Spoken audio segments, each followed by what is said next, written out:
So hello everyone, welcome to Verma GSG की RRB NTPC का GK GS PYQ series का ये लेक्चर 9 है।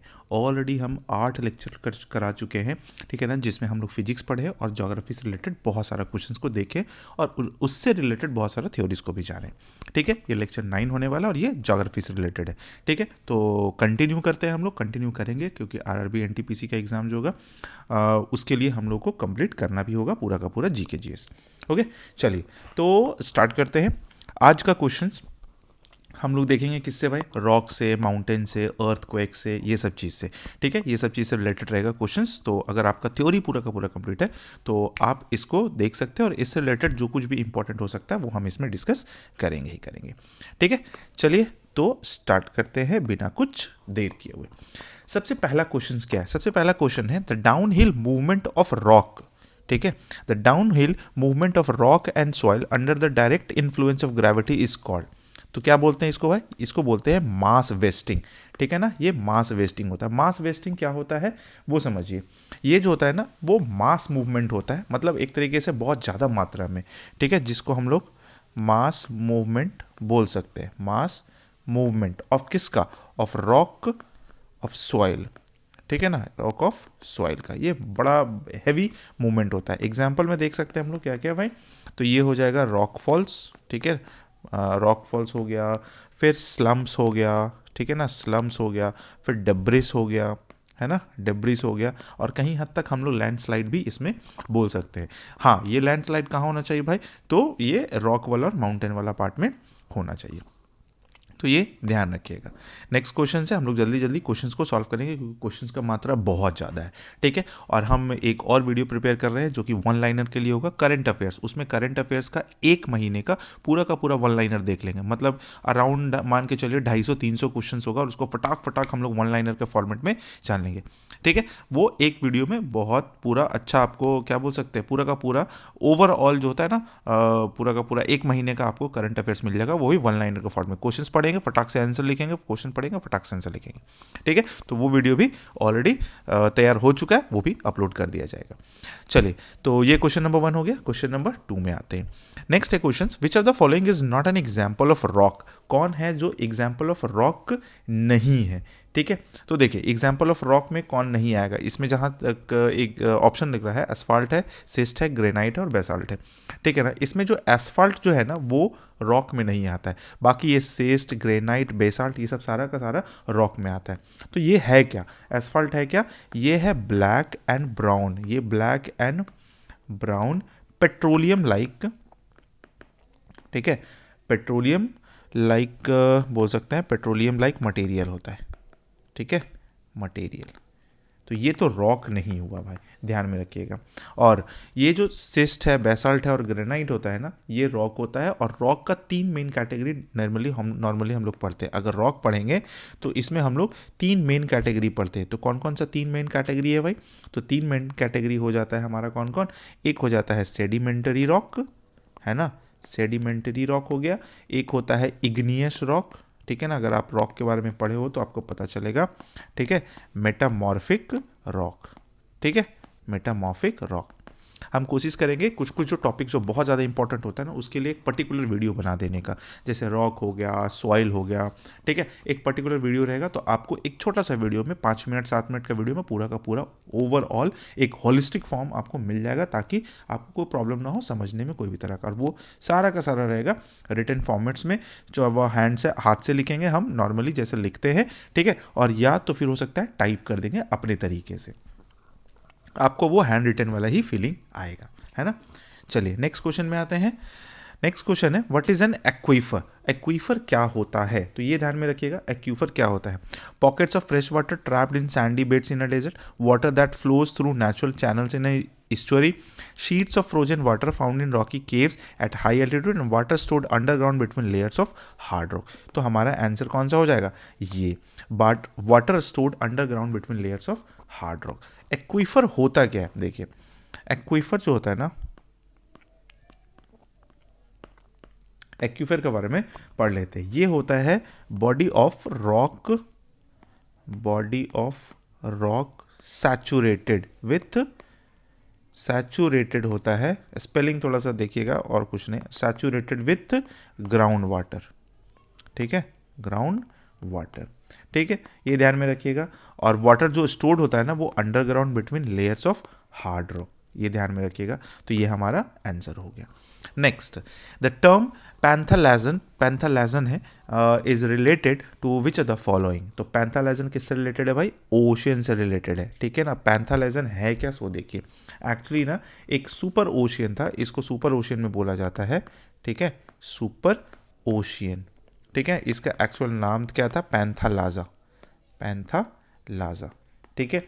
और अगर सुपर कॉन्टिनेंट का बात करते हैं, सुपर कॉन्टिनेंट का बात करते हैं, ठीक है, सुपर कॉन्टिनेंट का अगर बात करते हैं तो उसको बोलते हैं हम लोग पैंजिया, पैंजिया, ठीक है। सुपर कॉन्टिनेंट पैंजिया और सुपर ओशन पैंथालाजा। सुपर इसलिए बोला जा रहा है क्योंकि पहले के टाइम में ना सब एक था, जैसे कॉन्टिनेंट भी एक था, बट के हो गया ये अलग अलग, जैसे हम लोग इतना सारा कॉन्टिनेंट तैयार हो गया, उसी तरीके से ओशन सब एक ही था। आज भी उसको हम लोग बांट दिए हैं अलग अलग, पैसिफिक है, अटलांटिक है, आर्कटिक है, ये सब चीज़ में बांट चुके हैं, ठीक है। तो ध्यान में रखिएगा, पैंथालाजन क्या है भाई? सुपर ओशियन है, ओशियन से रिलेटेड है। Next question, which are the following statement is correct about petrology. तो पेट्रोलॉजी से रिलेटेड क्या सही है? तो it is a branch of science concern with the original structure and composite of petroleum, ठीक है, ये चीज हो गया। It is a branch of science concern with the original structure and composition of rocks, ठीक। फिर it has been derived from a Latin word which means brick and it is a sedimentary rock formed out the deposit of glacier. तो ये जो है ना, इसका answer होगा ये। पेट्रोलॉजी होता है क्या भाई? वो रॉक से related. It is a branch of science concern with the origin structure and composition of rock, ठीक है। तो ये ध्यान में रखिएगा, हमारा आंसर कौन सा हो जाएगा? बी, ठीक है। और पेट्रोग्राफी में, अगर पेट्रोलॉजी है तो पेट्रोग्राफी में हम लोग क्या पढ़ते हैं? पेट्रोग्राफी में हम लोग पढ़ते हैं क्या भाई? तो classification of rock, classification of rock पढ़ते हैं, क्लासिफिकेशन ऑफ रॉक, ठीक है, ये ध्यान में रखिएगा। Next, the term lithification is related to which of the following geographic elements. Lithification क्या होता है? तो लिथिफिकेशन किससे है? रिवर से, वैली से, सी से, रॉक से। तो ये लिथिफिकेशन किससे रिलेटेड होता है भाई? तो रॉक से रिलेटेड होता है। चलिए भाई, ये क्या होता है? कॉम्प्लेक्स लिथिफिकेशन के बारे में बात कर रहे हैं हम लोग, यहाँ से ऐसे ऐसे निकाल लेते हैं। लिथिफिकेशन ये हो गया कॉम्प्लेक्स, ठीक है, फिजिकल, कॉम्प्लेक्स भी है, फिजिकल है, केमिकल है और बायोलॉजिकल प्रोसेस, ठीक है, और बायोलॉजिकल प्रोसेस, ठीक है। जिसमें जिसमें क्या होता है? वेयर, ऐसा लिख सकते हैं, वेयर, ठीक है, सैंड, फिर सिल्ट, सिल्ट हो गया, फिर मड, ये सब जो होता है ना कन्वर्ट हो जाता है किस में?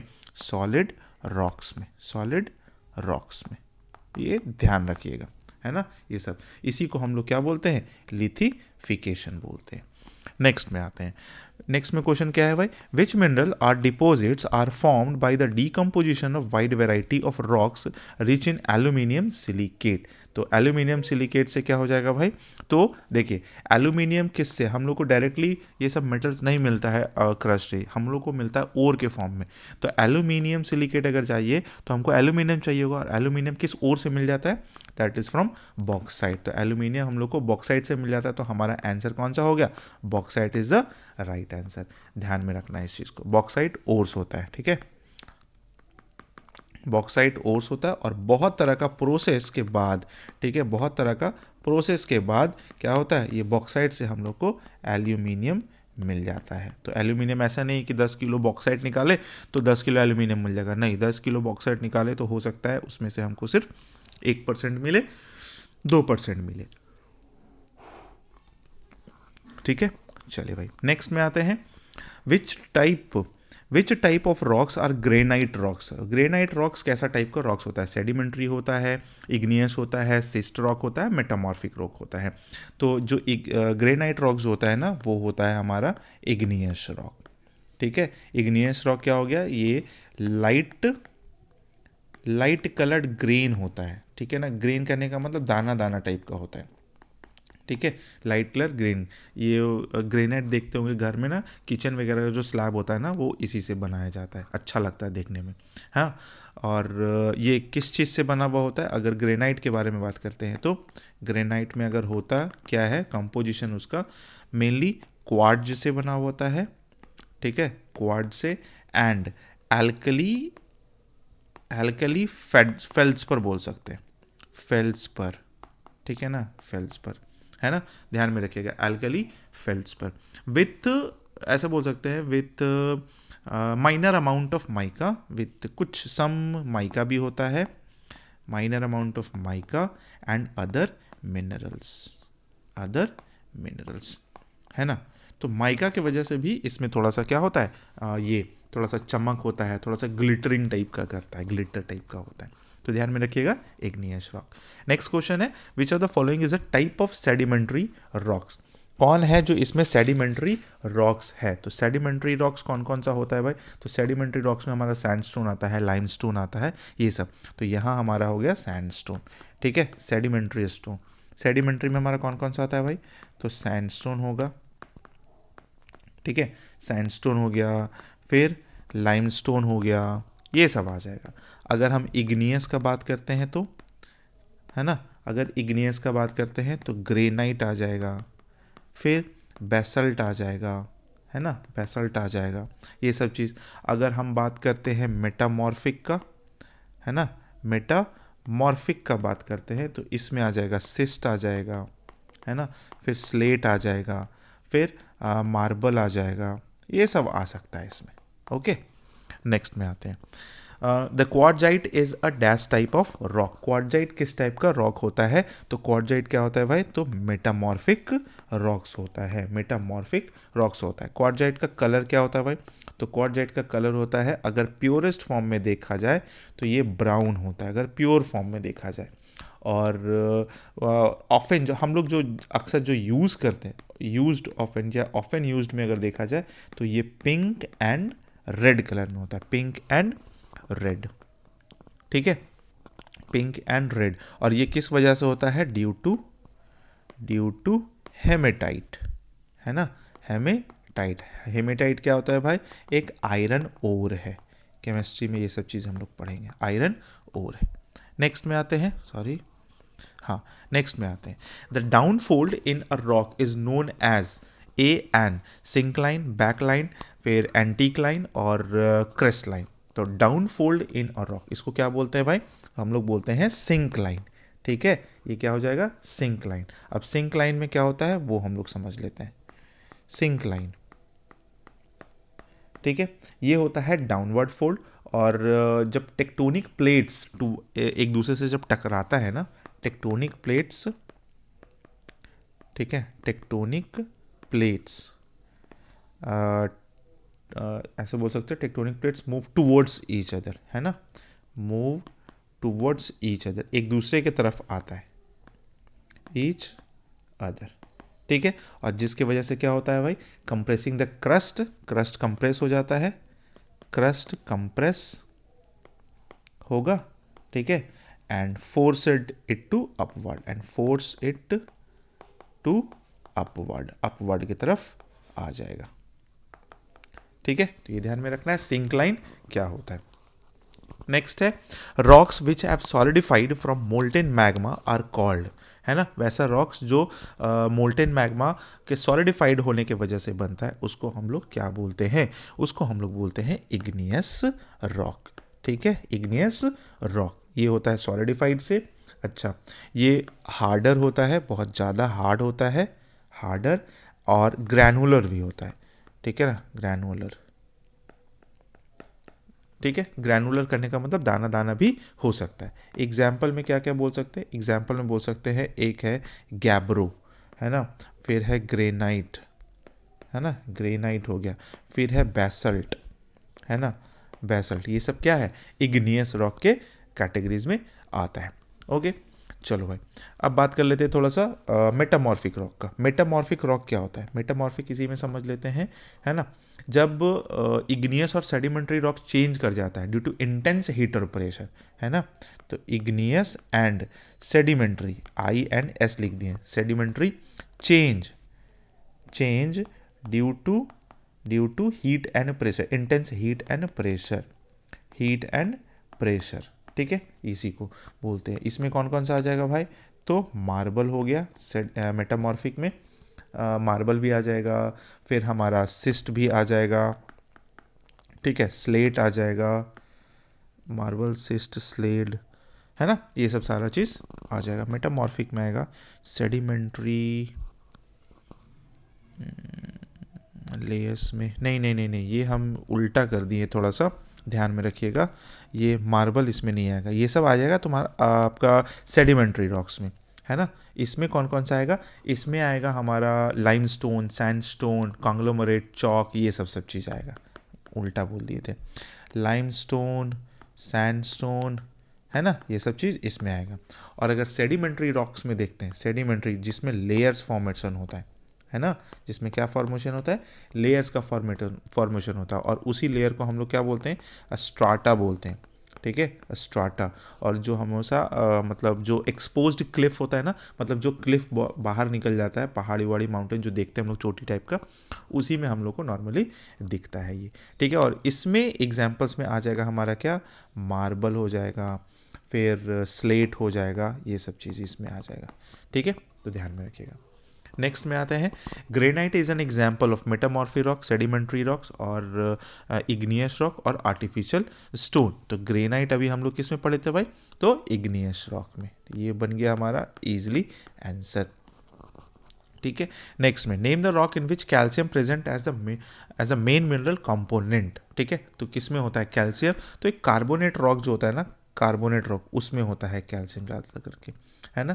एग्जाम्पल्स में आ जाता है कौन सा भाई, जैसे कैल्शियम कार्बोनेट बोलते हैं, कैल्शियम कार्बोनेट, है ना, कैल्शियम कार्बोनेट, जैसे जिप्सम हो गया, है ना, जिप्सम हो गया, फिर मार्बल भी हो गया, है ना। ये सब क्या होता है ना, लेस स्ट्रेंथ का होता है, मार्बल लेस स्ट्रेंथ बोल सकते हैं, ताकत कम होता है, इस समय बड़ा आसानी से टूटता भी है ना, और ईजिली अफेक्टेड बाई वाटर है, मतलब आसानी से वाटर से इफेक्टेड हो जाता है। नेक्स्ट में आते हैं, rocks are formed when magma molten rock emerge due to volcanic eruption and takes the form of a hard solid rocks. उसको कौन सा रॉक्स बोलते हैं भाई, तो इग्नियस रॉक बोलते हैं, है ना, वैसा रॉक्स जो फॉर्म्ड होता है मैग्मा और इस सब के ठंडा हो जाने से। Next, under which of the following seismic zone do the Andaman and Nicobar island fall. Seismic zone के बारे में बात कर रहे हैं, तो जो अंडमान और निकोबार जो आता है ना, वो जोन 5 में आता है। अब जोन 5 ये क्या है भाई, तो देखो भाई, जो इंडिया में जो है ना, इंडिया में जो जोन जो क्रिएट किया गया है, मतलब बनाया गया है, ये बताया गया है, जो जोन कौन कौन सा है, तो जोन 5 है, जोन 4 है, जोन 3 है और जोन 2 है, ठीक है ना। इंडिया में ये 4 तरह का जोन है, तो बट अंडमान और निकोबार इंडिया का ही पार्ट है, तो इसमें पूछा गया अंडमान निकोबार कौन सा जोन में है, तो अंडमान और निकोबार कौन सा जोन में है, जोन 5 में है, ध्यान में रखिएगा।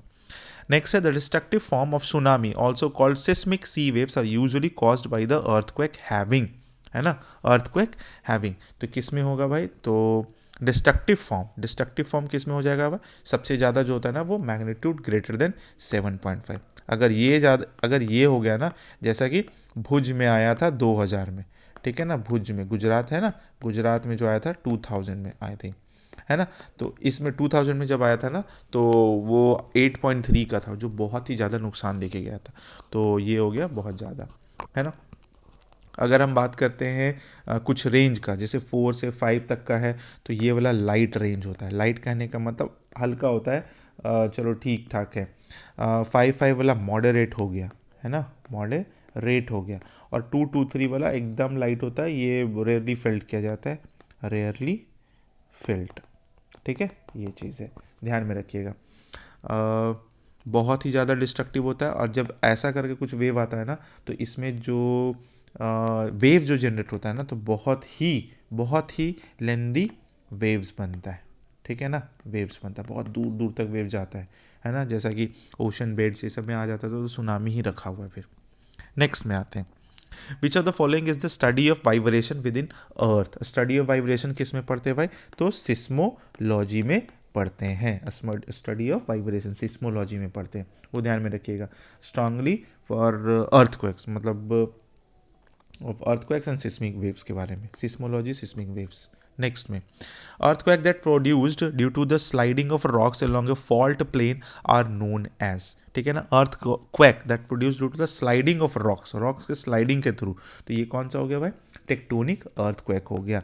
इसमें क्या होता है, टेक्टोनिक प्लेट से होता है ना, वो थोड़ा सा मूवमेंट करता है नीचे साइड में, जैसे टेक्टोनिक प्लेट से ये सब थोड़ा सा मूव करता है ना, तो ऊपर में जो, क्योंकि लावा है यहाँ पर, अब ये मूव करता है, थोड़ा सा हिलता बुलता है, तो ऊपर वाला सरफेस हिलने लग जाता है, जिसकी वजह से अर्थक्वेक आ जाता है। तो ये हो गया टेक्टोनिक अर्थक्वेक्स। नेक्स्ट है which of the following are the fastest seismic waves. तो फास्टेस्ट सिस्मिक वेव्स कौन सा होता है, वो हम लोग को देखना है, ठीक है। तो प्राइमरी वेव्स है, सेकेंडरी वेव्स है, सरफेस वेव्स है और टाइडल वेव्स है। इसमें हम लोग समझते हैं सबसे पहले सिस्मिक वेव्स के बारे में, एक्चुअली क्या है सबको समझ लेते हैं एक ही बार में। सिस्मिक वेव्स क्या होता है ना। तो जब अर्थक्वेक जब क्रिएट होता है, देखिए जब अर्थक्वेक क्रिएट होता है तो ये क्या करता है, एनर्जी रिलीज करता है, एनर्जी रिलीज, ठीक है। और जिसके वजह से इसका जो वेव जो होता है ना, वो सारा direction, wave in all direction में भागता है, इधर उधर मूव करता है, ठीक है। तो ये जो वेव जो क्रिएट होता है ना, वो दो कैटेगरी का होता है, 2 कैटेगरीज का, ठीक है। 2 कैटेगरीज का वेव क्रिएट हुआ। पहला हुआ बॉडी वेव, ठीक है, और दूसरा होता है, वो होता है सरफेस वेव, सरफेस वेव। अब बॉडी वेव में 2 टाइप का वेव होता है। बॉडी वेव में एक होता है P और एक होता है S, ठीक है ना। अब इसको रिलेट करेंगे सरफेस से आगे, एक होता है P वेव और एक होता है S वेव। अब P वेव और S वेव का क्या कहानी है वो देख लीजिए। P वेव का बात करते हैं हम लोग, ठीक है। तो P वेव क्या होता है, सबसे पहले आता है फर्स्ट, ठीक है ना, to arrive on surface, arrive on surface, ठीक है, first to arrive on surface, ठीक है। ये पहला चीज़ हो गया, ये प्राइमरी वेव्स होता है, ठीक है ना, प्राइमरी वेव्स होता है। नेक्स्ट में आता है ये साउंड वेव से सिमिलर होता है, सिमिलर टू साउंड वेव्स, ठीक है, साउंड वेव्स। और ये सॉलिड में भी चल जाता है, लिक्विड में भी चल जाता है और गैस में भी चल जाता है ना, ये चीज़ है। अब बात करते हैं एस वेव का। एस वेव जो होता है वो टाइम लैग के साथ आता है, टाइम लैग मतलब इसको थोड़ा सा टाइम लगता है ना, टाइम लैग हो गया, ठीक है। ये होता है सेकेंडरी वेव, सेकेंडरी वेव्स, इसको ध्यान में रखना है। ये होता है सिर्फ सॉलिड में, ये मतलब सॉलिड में ही ये पकड़ा जाता है, सॉलिड में ही पार कर पाता है ना। और फिर जैसे अब सॉलिड में है तो वो रॉक से तो कनेक्ट करेगा ही भाई, तो रॉक में पहुंच जाता है। अब ये सरफेस वेव को जनरेट कर देता है, सरफेस वेव जनरेट कर देता है, और यही सरफेस वेव हम लोग यहाँ आ जाते हैं, ठीक है ना, अलोंग द सरफेस। अब सरफेस वेव है तो ये क्या हो जाता है, अलोंग द सरफेस चल जाता है, जिसके वजह से वेव जनरेट हो जाता है और नुकसान भी होता है। तो पी वेव और एस वेव आई होप आपको समझ में आ गया। प्राइमरी वेव क्या होता है, सेकेंडरी वेव क्या होता है, सरफेस वेव क्या होता है। टाइडल वेव आपको पता होना चाहिए। टाइडल वेव क्या होता है, जब टाइड्स आता है और उसमें जो वेव क्रिएट होता है वो टाइडल वेव कहलाता है, समुद्र में। नेक्स्ट है which are the following is not the cause of tsunami. कौन है जो सुनामी का कॉज नहीं बन सकता है। तो देखिए अर्थक्वेक तो बनेगा, वोल्केनिक इरप्शन बनेगा, सबमरीन लैंडस्लाइड बनेगा, सॉइल इरोजन नहीं, सॉइल इरोजन की वजह से सुनामी थोड़ी आएगा। Next, which are the following options can cause tsunami, also known as the harbour wave, an earthquake within the sea, severe storm, volcanic eruption और गर्मैंग और ड्राउट और फेमाइन। तो इसमें कौन सा हो जाएगा, earthquake within the sea option can cause ये वाला। बाकी ये सब नहीं, सीवियर स्टॉर्म नहीं, ये नहीं, इसके वजह से नहीं आएगा। सी में उसका कनेक्शन होना ज़रूरी है अगर सुनामी चाहिए। Pulling of the earth gravitation in the same direction by the sun and the moon cause neap tides, spring tides, high tides, low tides. तो इसको बोलते हैं हम लोग स्प्रिंग टाइड्स, ठीक है। स्प्रिंग टाइड्स को ही हम लोग हाई टाइड्स बोलते हैं, हाई टाइड्स बोलते हैं। और ये होता कब है भाई, तो जब ऐसे बोल सकते हैं ना, अर्थ सन, हाँ, जब सन अर्थ और मून जो होता है ना, जब सन अर्थ मून जब एक सीध में आ जाता है ना, एक सीध में आ जाता है, ठीक है। मतलब अगर पूरा का पूरा अगर ऐसे देखा जाए तो अर्थ इधर है, ठीक है, और मून है और यहाँ सन है। तो ये वाला जब सिचुएशन क्रिएट होता है ना, एक लाइन वाला क्रिएट होता है, तब जाकर ऐसा कुछ बनता है स्प्रिंग टाइड्स। ठीक है ना, ये दोनों का जो ग्रेविटेशनल पुल जो होता है ना, वो अर्थ के वाटर को खींचता है। ठीक है, और ये हमेशा न्यू मून और फुल मून के दिन ही होता है स्प्रिंग टाइड्स, ध्यान में रखिएगा। चलिए नेक्स्ट में आते हैं, which earthquake waves involve transverse displacement. तो वो किस में होता है भाई, तो एस वेव्स में होता है। अब ट्रांसवर्स डिस्प्लेसमेंट कहने का मतलब क्या हो गया भाई, ट्रांसवर्स हो गया बिकॉज क्या हो गया, पार्टिकल जो मूव जो करेगा ना, पार्टिकल मोशन, ठीक है ना, are perpendicular to the ray, perpendicular to the ray, मतलब समझ लीजिए ना, ऐसे ऐसे ऐसे ऐसे चलता है। ठीक है, ये वाला हिसाब है। ठीक है, तो ये ऐसे मूवमेंट कर रहा है और ये ऐसे, तो परपेंडिकुलरली बन जाता है, ये ऐसे। अब 3 डायमेंशनली तो हम नहीं दिखा सकते, बट मूवमेंट ऐसा ही होता है। ठीक है, नेक्स्ट में आते हैं, which earthquake waves involve transverse displacement. तो वो किस में होता है भाई, तो एस वेव्स में होता है ना। S waves that is secondary waves, not surface waves. Surface waves के लिए सरफेस लिखा जाएगा, एस वेव्स। नेक्स्ट आते हैं, the magnitude of an earthquake is measured. Magnitude किसके थ्रू मेजर किया जाता है भाई, तो रिक्टर स्केल के थ्रू किया जाता है, और ये बताता है हम लोग को कि कितना ज़्यादा अर्थक्वेक कितना बड़ा, कितना नंबर में, जैसे 7.3, 8.2 ये सब जो आता है ना, उसी के बारे में बताया जाता है। सॉरी। चलिए ये हो गया। अब आते हैं नेक्स्ट क्वेश्चंस में, is the study of earthquake. तो स्टडी ऑफ अर्थक्वेक क्या हो जाएगा भाई, वो हो जाएगा और स्टडी ऑफ मोन्टोलॉजी, सिस्मोलॉजी, वोल्केनोलॉजी और टॉपोग्राफी। मोन्टोलॉजी, स्टडी ऑफ अर्थक्वेक्स के बारे में। ठीक है, मोन्टोलॉजी होता है, नहीं, स्टडी ऑफ अर्थक्वेक है ना। स्टडी ऑफ अर्थक्वेक तो सिस्मोलॉजी होगा भाई। हम क्या कर रहे हैं, मिटाना पड़ेगा। हाँ, मिट गया। ये होता है सिस्मोलॉजी। मोन्टोलॉजी में क्या होगा, क्या हो गया, मोन्टोलॉजी जो होता है ना, वो माउंटेन से रिलेटेड है। अगर माउंटेन का स्टडी कर रहे हैं तो मोन्टोलॉजी। वोल्केनो और टॉपोग्राफी जो होता है वो अर्थ का सरफेस के बारे में होता है, अर्थ सरफेस। ठीक, next what waves occurs during an earthquake, cosmic wave, seismic wave, surface wave, sound waves। तो किसमें क्या होगा, seismic waves ही आएगा भाई, है ना। Next, which of the following natural phenomenon cause an earthquake। earthquake किस वजह से हो सकता है, locust attack से, storm से, lunar eclipse से, volcanic eruption से। तो volcanic eruption से earthquake हो सकता है। क्यों, क्योंकि क्रेटर जो होता है ना, उसके थ्रू काफ़ी मात्रा में ये सब डस्ट वस्ट निकलता है, जिसकी वजह से एक हलचल मचता है और उसके थ्रू हमारा ये अर्थक्वेक जनरेट हो सकता है। एक बहुत टेम्पररी हो सकता है, ठीक है ना, बट हाँ हो सकता है। Which of the following Indian cities lies in the lowest seismic zone. सबसे कम सिस्मिक जोन वाला जगह पर कौन है भाई, तो वो है रायपुर। ठीक है, सबसे कम सिस्मिक जोन वाला। अगर मान लीजिए यहाँ है और ये बना है हमारा अर्थक्वेक का वेव। ठीक है, तो ये वाला जो पार्ट जो होता है ना, इसको हम लोग बोलते हैं, क्या बोलते हैं, इसको बोलते हैं फोकस। ठीक है, और इसका ठीक ऊपर वाला पार्ट परपेंडिकुलरली जो सरफेस पर हम लोग को मिलता है, that is known as the epicentre, है ना, एपीसेंटर। ये ध्यान में रखिएगा, है ना।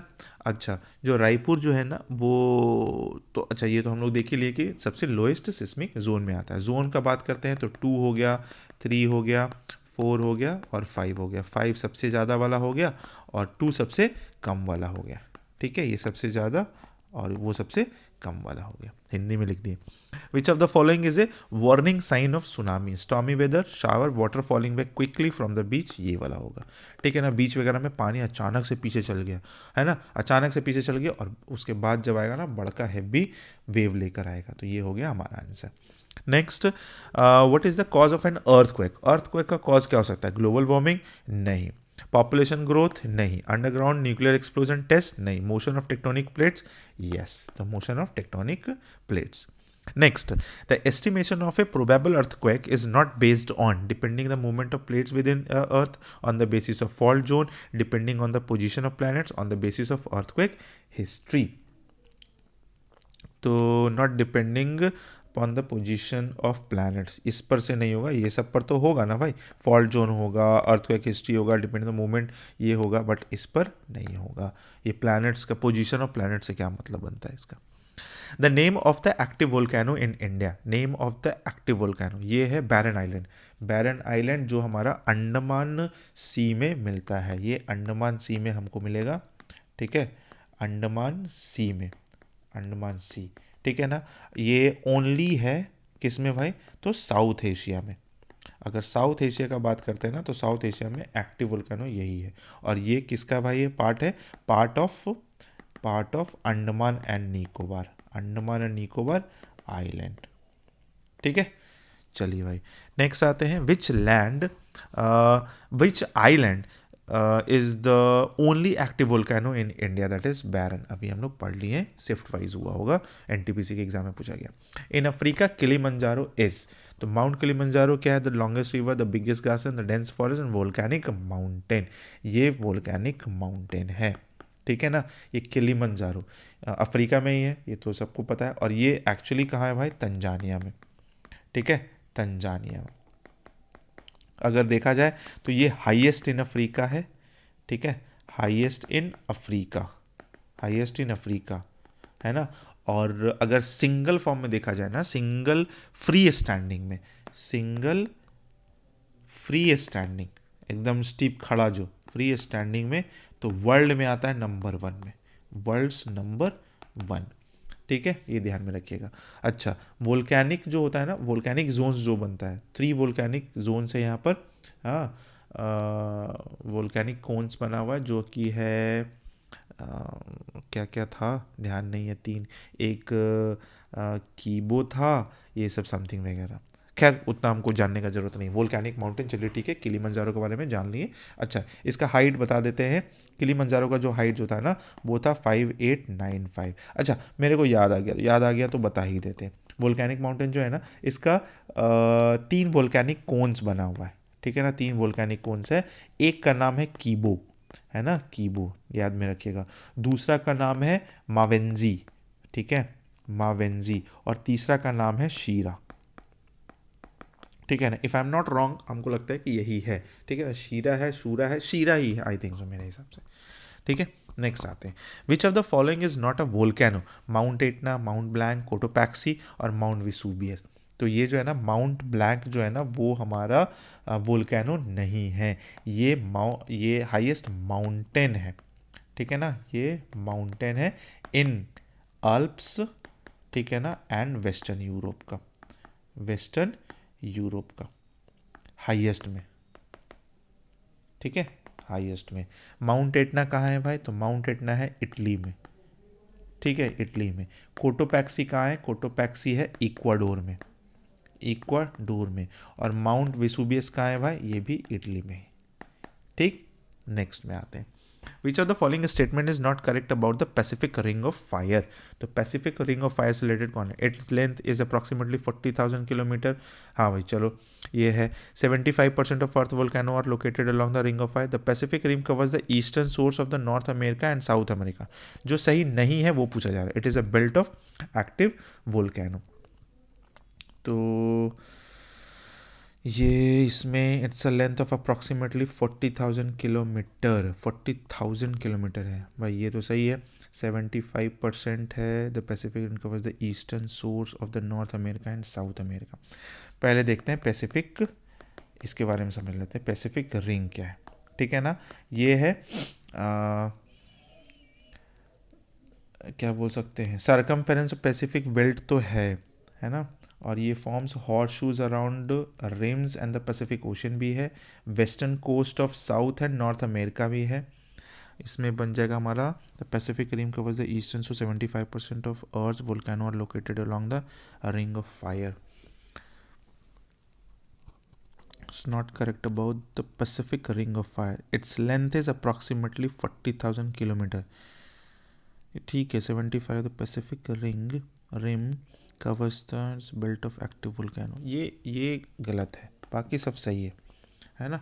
नॉट करेक्ट, ये सही नहीं है, बाकी सब सही है, ठीक है। हम थोड़ा कंफ्यूज कर गए हैं, पता नहीं क्या था, ध्यान नहीं है मेरे को, मेरे हिसाब से ये है। आप लोग को अगर गलत लग रहा है तो आप कमेंट में मेरे को ज़रूर बताइएगा, ठीक है ना। इस क्वेश्चंस को थोड़ा सा हम मार्क करके छोड़ रहे हैं, ठीक है। चलिए आगे बढ़ते हैं।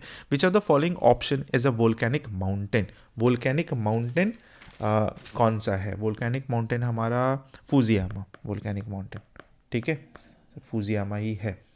जापानीज़ है, मतलब नाम से ही पता चल रहा है, जापानीज़ आइलैंड में, ठीक है ना, Japanese island of Honshu, Honshu, ठीक है। फिर अगर देखा जाए तो ओल्डेस्ट एग्जाम्पल ऑफ फुजियामा जो है ना, वो ओल्डेस्ट एग्जाम्पल है किसका भाई? स्ट्रैटो वोल्केनो का, स्ट्रैटो वोल्केनो का, ठीक है। वोल्केनिक माउंटेन है फुजियामा।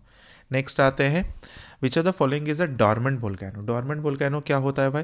तो अ, मतलब डॉर्मेंट बोल सकते हैं कौन सा, हवाई वाला है ना, हाँ, माउना किया इन हवाई, ये है हमारा माउंट किलिमंजारो, फिर माउंट फुजी इन जापान, ये वाला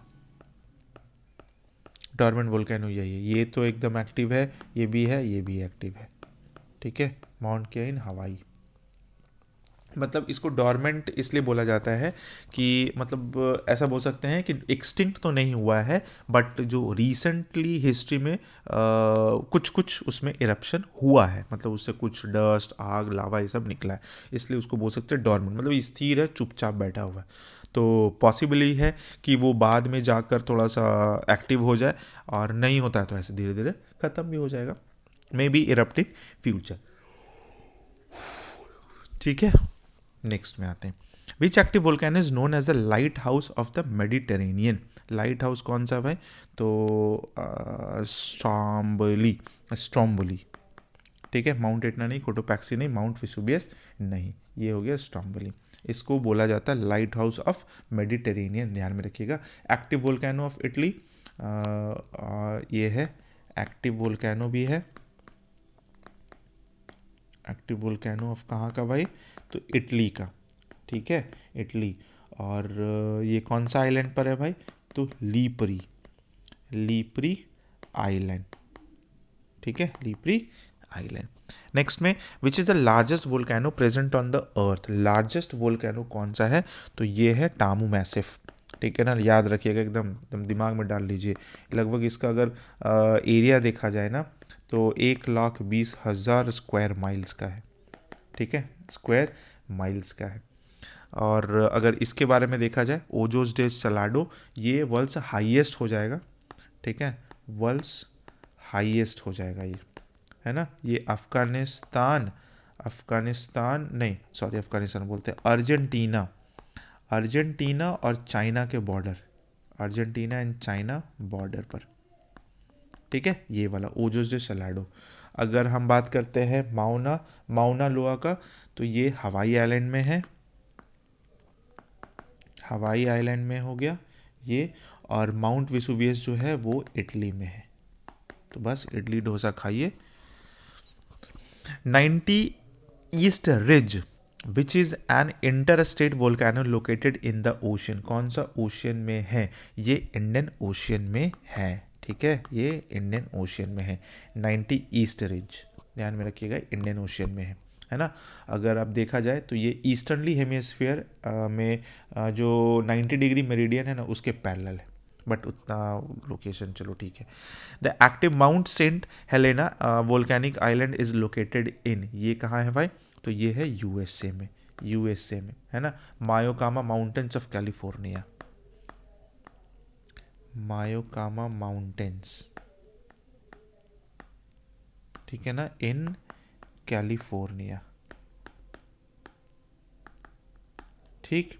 नेक्स्ट में आते हैं, which of the following terms refers to the climatic condition in the marine environment that result in a period of warming of the water body? तो ये El Niño effect होता है। El Niño effect क्या है वो समझ लेते हैं। जैसे मान लीजिए बीच में पैसिफिक ओशियन है, ऐसे लिख लेते हैं, पैसिफिक ओशियन है, ठीक है, हम समझाने का बात कर रहे हैं, ठीक है। इधर वाला है बहुत सारा, जैसे पेरू है, साउथ अमेरिका है, ये सब रीजन हो गया। इधर है हमारा भारत है, यहाँ पर ऑस्ट्रेलिया है, ठीक है। तो होता क्या है ना कि इधर से चलता है पैरेलली ट्रेड विंड्स बोलते हैं उसको, ठीक है ना, जो क्या करता है ना, अपने साथ पानी को लेकर आता है और पानी क्या होता है, थोड़ा सा वार्म हो जाता है, तो वार्म वाटर आता है और यहाँ पर आकर उसका प्रेशर लो हो जाता है। वार्म वाटर आया, प्रेशर लो हो गया, तो प्रेशर इवोपरेशन के ऊपर से मतलब एवो बना और क्लाउड फॉर्मेशन हुआ। क्लाउड फॉर्मेशन की वजह से क्या होता है ना, इंडिया में, ऑस्ट्रेलिया में बहुत भारी बारिश होता है। बट यही सिचुएशन नहीं हो पाता है, ठीक है, ये सिचुएशन नहीं हो पाता है, जिसके कारण से क्या होता है ना, बारिश यहीं पर कहीं पर हो जाता है और यहाँ सूखा पड़ जाता है। तो इसको एल नीनो इफेक्ट बोलते हैं। एल नीनो की वजह से ड्राउट हो जाता है ना। तो ध्यान में रखिएगा, जब प्रेशर क्रिएट नहीं होता, लो प्रेशर नहीं बना और इधर ही बारिश हो गया, ये इधर नहीं आ पाया, बारिश नहीं करा पाया, तो ये एल नीनो इफेक्ट कहलाता है। इसको और भी डिटेल में हम एक पर्टिकुलर वीडियो बना देंगे एल नीनो और ला नीना के बारे में, ठीक है, तो ज़्यादा अच्छा रहेगा। यहाँ पर अगर डिस्कस करेंगे तो फिर वो जी हम लोग MCQ PY से थ्योरी में घुस जाएंगे, ठीक है। तो ये ध्यान में रखिएगा, ये पैसिफिक क्वेश्चन से रिलेटेड है। तो हाँ, ये क्या है, warming of the water body, ध्यान में है, ध्यान में रखिएगा। The word monsoon is derived from the dash word मौसिम which means season, ठीक है ना। ये कौन सा वर्ड से आया हुआ है भाई, तो अरबिक वर्ड से आया हुआ है, ठीक है, ध्यान में रखिएगा। Select the odd one out of the following types of clouds. तो इसमें क्या है, हम लोग सबको समझ लेते हैं ना, क्यूमुलस है, सीरस है, सीरोक्यूमुलस है और किरोस्ट्रेटस है। तो कौन कौन सा हो गया भाई, तो ये वाला हो जाएगा ऑड वन आउट, है ना, ये वाला, है ना। क्यूमुलस क्या होता है, अगर हम लोग देखते हैं, सीरस के बारे में देखते हैं, सिरस, ठीक है, इसका जो हाइट होता है ना वो 8,000 से 12,000 मीटर तक होता है, हो गया। अच्छा, उसके बाद अगर क्यूमुलस का देखते हैं तो 4,000 से 7,000 मीटर तक होता है, हो गया ये भी। फिर स्ट्रैटस का देखते हैं, सीरोस्ट्रैटस जिसको बोलते हैं, ये वाला अगर देखते हैं तो ये लो लैटिट्यूड्स में बनता है, लैटिट्यूड्स में बनता है। और एक होता है निम्बस, तो बट यहाँ पर तो कुछ नहीं था, तो ये वाला हो गया। निम्बस जो होता है ना वो वेरी नियर होता है, ठीक है, निम्बस जो बनता है ना वो बहुत नज़दीक होता है, वेरी नियर टू सरफेस, सबसे नज़दीक का यही होता है, ठीक है, ध्यान में रखिएगा। Humidity is generally measured by partial pressure by vapour, dry and humid temperature measurement. तो ये तो हम लोग को सबको पता है, humidity dry and humid temperature की वजह से होता है। ड्यू इज फॉर्म्ड, ड्यू किसके वजह से फॉर्म्ड होता है, due to condition of humid air on cold surface. पहला ही पकड़ा गया आंसर हमारा, यही होगा, बाकी आगे पढ़ना ही नहीं है मेरे को। Next, the water cycle of the earth is driven by, water cycle किसके थ्रू ड्रिवन किया जाता है भाई, सन के थ्रू ना।